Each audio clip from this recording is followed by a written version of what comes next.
Also breaking this afternoon, a man who admitted he broke his stepfather's neck is going to prison. The death of William Mason shocked the community. His remains discovered in a fire pit on his property in Parma. 13 Wham's Jackie Napier was in court when Lance Mitchel received his sentence today. Jackie, good evening.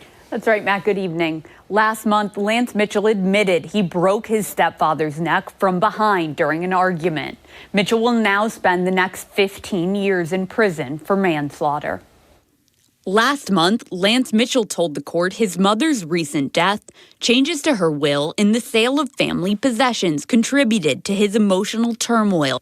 Up until Mitchel's confession, Assistant District Attorney Sarah Van Strydunk says the prosecution and Mason's family were unsure of how exactly he died. There was some evidence in a fire pit that was initially dismissed as nothing, perhaps animal bones, until members of the sheriff's office found some replacement parts he had for a wrist and a knee.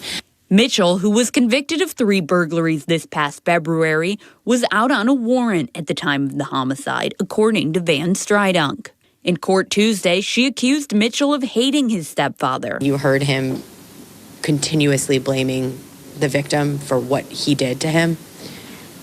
I think that supports fully that Lance Mitchel has no remorse, that Lance Mitchel only acts for himself and when it benefits himself. Mike Dracy, one of Mitchel's defense attorneys, says he disagrees strongly with that characterization of his client, who he claims did care for Mason.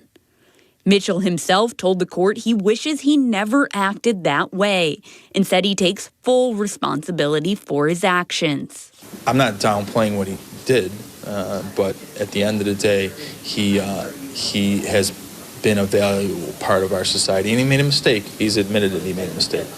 Dracy said Mitchel struggles with PTSD and added the genesis of Mitchel's crime was after his divorce and dealing with the death of his mother. Judge Sinclair sentenced Mitchel to a determinate sentence of 15 years for manslaughter and indeterminate sentences of 1 to 3 years for burglary. Those sentences will all run concurrently. Mitchel's sister Dawn pleaded guilty to obstruction in connection with Bill Mason's death. She was released on time served. Mitchel previously told the court his sister had nothing to do with Mason's death. Emergency order issued in Monroe County this afternoon over the ongoing migrant crisis. 13 Wham's Cheyenne Walker spoke with county legislators today about the move by the county executive. Some saying it's important everyone has safe housing options, but they worry about some of the language being used to describe asylum seekers. County Executive Adam Bello issuing an order this afternoon that prevents any hotel, motel, shelter, or other multiple units from housing migrants without submitting an emergency housing plan to the county. Democratic legislator Rachel Barnhart agrees the county needs a plan, but worries about how some are describing those seeking asylum. What I think we need to be careful about is the language and the rhetoric that we use to describe asylum seekers coming to Rochester and Monroe County, if they come at all. Fellow legislator Carolyn Hoffman has similar worries. I think it's racist and xenophobic to assume that immigrants are going to be on the streets.